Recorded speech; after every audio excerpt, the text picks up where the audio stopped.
All right, spotting breakout players. I was cut off. My system stopped at 15 minutes, but we're not done discussing. So in general, I like to really I lean towards stud wideouts early in the draft. But on the flip side, I don't want to have a fleet of wideouts on my bench. I don't want to have, I want to have a fleet of running backs on my bench. And the reason being, when you get into the in season and you really need to know your league's waiver and free agent rules, that is really, could be the biggest cause for arguments. And knowing if you have these online systems, if you have them in place at the default settings are sometimes not ideal. Do you have imaginary money? Do you have real money you have to pay as you're making these moves? That all impacts on how you're going to approach your season. For me, a lot of times, most of my leagues we have, so if you drafted first, your waiver order is last, and there's one or two waiver periods. I think usually one in most of the leagues, and then once the waiver period's over, it's free agency. And then so with that in mind, you don't even have to use a waiver pick. Because you use a waiver pick, you go back to the bottom on a lot of these systems that I'm in. So I'm going to talk as if you're in that system. If you're in a different system, it may or may not apply. So I'm not going to use these high waiver picks on a wideout because a lot of times you can find a wideout after waiver periods during free agency. You can find a wideout, someone who's starting on a team, someone who has opportunity. It's not about talent. It's about health and opportunity. And you need to find these players. If you see, I don't know if it was 10 or 20 years ago, like, what was his name? Frisman Jackson, something like that on Cleveland. He busted out week one, like, I don't know, it was like 140 yards, 10 catches, maybe a touchdown or two. Well, everyone flipped their lids trying to get that top pick and so happy to get, oh my gosh, what a stud. Because no one drafted this guy, right? He came out of nowhere week one. I'm not sure if he had a quality week two or not, but I am sure after that, not long after that, he was gone. He was out of the league not long after that. So it didn't really work out. Wideouts can be particularly up and down, especially early in the year. So you don't want to waste that waiver pick. Unless you see a running back, the waiver picks, especially if you're building and you're waiting and your picks getting higher every week, you don't want to waste that on just anybody. You want to put that on a player, a running back in particular, who has a chance at 100 yards and a couple touchdowns and a lot of touches. And these players are going to pop up. I don't know how it happens every year through injuries, but it always does. Look at all these running backs we have. You might find someone that's not even on this list that somehow gets an opportunity to jump in there. Look at Kansas City. Was that last year or the year before?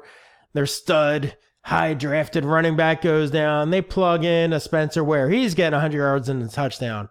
I've seen Shakandrick West in his time come in during injuries. He gets 100 yards and a touchdown. They bringing in some guy off the street. When all those guys are hurt, that guy is getting, over 100 yards and a couple touchdowns. So Kansas City is an awesome, and it's also it really made me think, like, I love Kareem Hunt, but it's like, man, would you really want to spend, if I was an NFL owner, would you want to put all your draft salary cap into a highly paid running back when you see, if you have a great offensive line and a great system in place, pretty much any reputable NFL running back is going to produce. I picked up a Bobby Rainey, and he's not a breakout player. It's not like he came in and broke out and now Bobby Rainey's a stud. But for that point in time, a couple years ago, picked up Bobby Rainey late in the season. He was on Tampa Bay. Barely an NFL player, but they had a bunch of injuries and people not performing. He comes in, and this was after Mike Davis, a young Mike Davis who no one knew, who was also a free agent. And Mike Davis had 150 yards and a couple touchdowns. And then Bobby Rainey comes in, and he did it for a few weeks because Mike Davis got hurt. Now Bobby Rainey is pouring in catches and runs over 150 yards and touchdowns everywhere. So the moral of those stories is you really want to find that running back. If a stud running back goes down, their backup becomes all of a sudden, like when Priest Holmes went down, I drafted Larry Johnson super high that year, knowing the Priest had a big injury history and was on his last legs.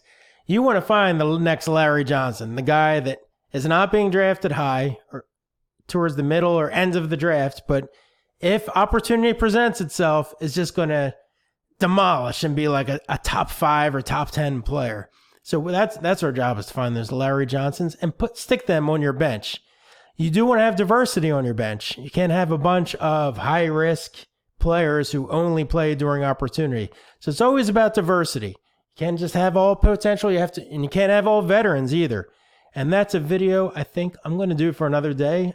Looking at, and that really, the veteran versus the young potential, and how to diversify your fantasy portfolio so you're covering all of your bases. And that really leads itself to questions like, does your league trade? Not do you trade? You should be trading if your league trades. But is your league active in trades? I'm in a couple leagues where there's 12 teams, but really only like 4 or 5 people are really interested in trading. And there's 4 or 5 that are anti-trade, which I don't get. Because there's some years I just wasn't as prepared for the draft. I take players that I'm familiar with, and I'm kind of behind the 8 ball. My draft was terrible. And then I get into the season, that Bobby Rainey season, where I was desperate. And it's not the draft. I won that year because I was just on free agency and waiver wire. Boom. Right when those windows are opening, I'm on it and I'm identifying players and picking them up. So I'm going to help you through. Once we get into the season, we're going to continue the sniper. And that's really what the sniper is all about, because I had that Bobby Rainey draft where I had no running backs, and I just went out and I just found a bunch of free agents to supplement a few stars. And that carried me, dominated through the playoffs and a championship. That was a classic example of a terrible draft, but it doesn't matter. You fix it during the season. So you should be active trading if your league has that, and you should be super active on the free agents and waiver wires. So these videos are just going to continue right on through, right in through the winter. So definitely, breakout players are all about opportunity, people above them that are getting hurt, but also those 2nd and 3rd year players. I'm not really looking at rookies. We're looking at 2nd and 3rd year players. Now, running backs are a different breed. They could break out rookie running backs. I don't think it matters. It's not like wideouts that you need to have 3 years in to know the system. Running backs, unless they're super, if they're super skilled at catching the ball, chances are they've learned how to block really well. So that's the only one caveat. When I look at Miles Sanders, I'm just worried he's not getting enough reps in training camp because of some nagging little minor injuries, and he's just not going to have the system down. But the high impact players who have been drafted high, like that kid in Oakland, where is he at? They said he's not that fast, but he's drafted. He clearly has. They're going to give him every opportunity. They gave up a lot to get him, to get that pick. I think it's Josh Jacobs, but I don't know if I'm mixing that up because I got Brandon Jacobs in my head. There he is, Josh Jacobs. So a kid like that is going to get a lot of opportunities. Unfortunately, I'm not like super thrilled with his skill set. So we'll see. Dave Montgomery in Chicago. Montgomery, I'm more thrilled with his skill set, not as much with the system around him. I'm not sure if that's a fair assumption. I have to look more into Trubisky and see what I think about him. Sometimes I'm excited, and sometimes I'm like, that seems like a pitfall. I'm not sure. Much more excited about Damian Harris in New England. Although it is New England, right? Because you'll never know. 1 week, Rex Burkhead is going to be the stud. Next week, James White. And then some guy from the practice squad. Then Damian Harris, who's been scratched for 4 weeks for no reason, is all of a sudden going to be active and be the stud. So New England is the worst in terms of trying to analyze. It's not even close. They're the worst at trying to analyze injuries and who's going to start. So take that for what it's worth. Otherwise, I would love Damian Harris and his upside, but I'm really, I try to avoid New England. That 1 year, who was that wideout? That stud wideout. Every week, all through spring training, all through preseason, all the way into like deep into November every week. Deion Branch, every week. It's, he's getting close. Like hardly any information, like lower body injury. He's getting close. Nope, not this week.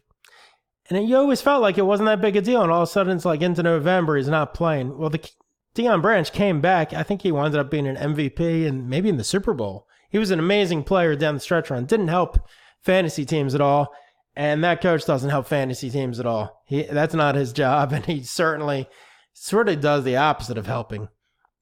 So it's really difficult to figure that out. All that being said, I really think Damian Harris could be, at all these rookies I'm looking, even though he's not being drafted as high, I kind of like his situation a lot better. I just wish they were more forthright, you know? So we'll talk definitely more about breakout players all season long. Let's go to the next slide.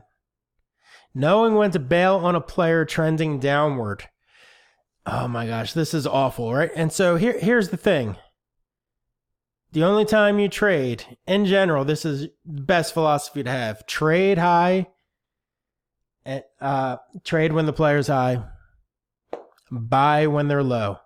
Now that's easy to say, really hard to do. If your player just came out of like a 12 catch, 185 yard, 2 touchdown performance. Say you have a Calvin Ridley, who I love. He could put up those numbers. Like, man, how do you trade a player like that? But if you were going to trade a player, you don't want to wait until the next week when all of a sudden they're looking elsewhere and Ridley goes on and off the field with a minor injury. I'm just hypothesis situation.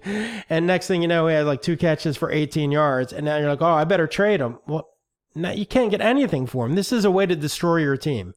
Player starts trending downward. You really have to know for sure you want to dump this player. Because if they're trending downward, that means everyone else knows that player is trending downward, and you're not going to get anything. I mean, maybe you have someone who just loves them, some Atlanta Falcons, and they're willing to overpay and believe, but in general, you can't do that. You have to sell high and you buy low. And if you follow that formula, if you know somebody put up a couple 100 yards, chances are that's their peak for the year. If it's Calvin Ridley, that might be their peak performance. That's their highest value you're ever going to get. You're going to get 2 awesome players in return. A wideout who's solid and another, maybe a great running back that you can plug right in to your system and get right into your lineup. And maybe neither player is as exciting as Calvin Ridley, but if you could start plugging in, improve, if you need depth because you're hammered with injuries, that's when you would trade a player like that. You get 2 or 3 quality players back. And it's got to be impact players, right? When you sell high. And when they're trending down, man, it's almost better off unless you get someone who's willing to pay, which in my experience, people don't want to pay for players trending down. It's better to go free agent and waiver wire. If you can't sell, you can't sell when they're low or when they're trending downward.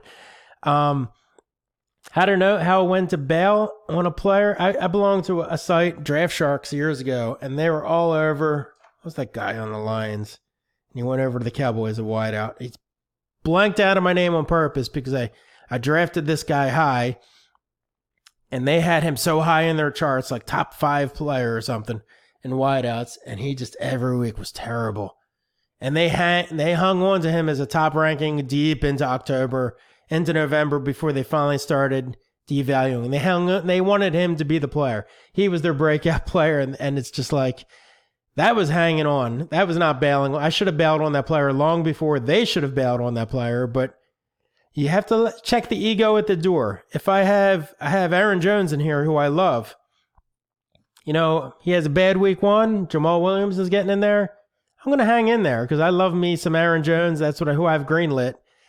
But oh my gosh, if we're getting towards October and it's still happening like that, I waited too long. So I have to get him on the bench. I can't just have him dragging down my starting lineup. At some point, if he has, it's all independent base, but if he has a bad game or 2, and I'm still plugging him in my lineup, and I have guys on the bench outperforming him, and I'm just like, oh man, got to put him in there. I think you have to, at some point after, depending on how bad a game is, if someone puts up like a 0 on me, or a 1, how dare you betray me and embarrass me, you're getting on the bench, and you're going to have to earn your way back. You get a couple touchdowns, it's going to be on my bench. I'm not putting you in to get these lousy numbers, hoping that you're going to turn it around. So if they have a truly awful game, a 0 or 1, you're cut, traded, you're on my bench. So that's when I know when I'm bailing on a player immediately. So in case of horrific fantasy numbers, I have no patience for that, and it doesn't matter who you are.